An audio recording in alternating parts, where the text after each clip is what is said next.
Cheminez chaque semaine à la rencontre de la Bible et de son histoire, à la rencontre du Dieu de la Bible dans notre histoire.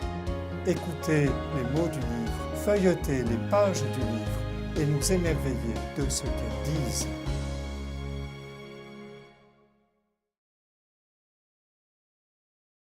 S'agissant de l'Évangile selon saint Luc, certains commentateurs ont pensé pouvoir dire qu'il était le plus moderne des évangiles. De sa culture grecque, saint Luc a gardé le goût de la clarté.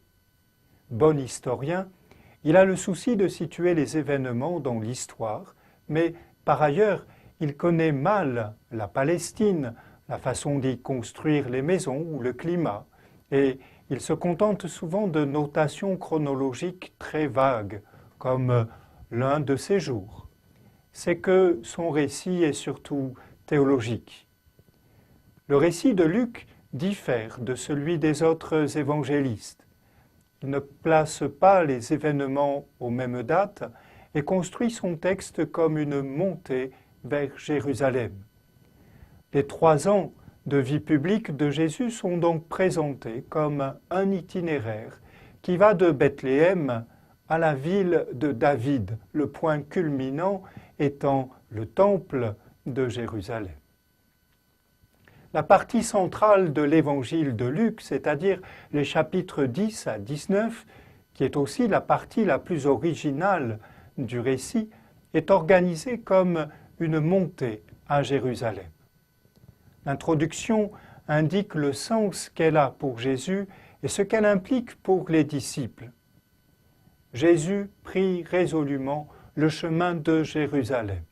Mot à mot, il durcit son visage pour monter. En faisant ainsi allusion à Isaïe au chapitre 50, Luc le montre comme le serviteur souffrant marchant lucidement vers son enlèvement, c'est-à-dire sa mort-exaltation. Jésus est aussi comparé au nouvel Élie. Il est le nouvel Élie, tout dévoué à sa mission, emporté par l'Esprit, mais non l'Élie d'une certaine tradition juive, celui qui répand la colère de Dieu sur ses ennemis.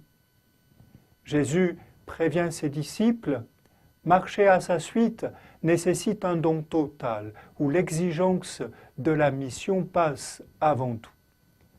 Il y a donc dans notre évangile un mouvement évident et recherché qui prend racine dans la bourgade où est né David, Bethléem, et va jusqu'à Jérusalem, la cité de la paix. Puis, de Jérusalem, le message doit se disperser et se diffuser dans toutes les directions.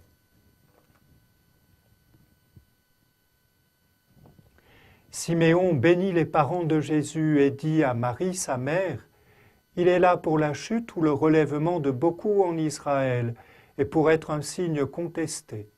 Et toi-même, un glaive te transpercera l'âme, ainsi seront dévoilés les débats de bien des cœurs. » Dans l'Évangile selon saint Luc, au chapitre 2.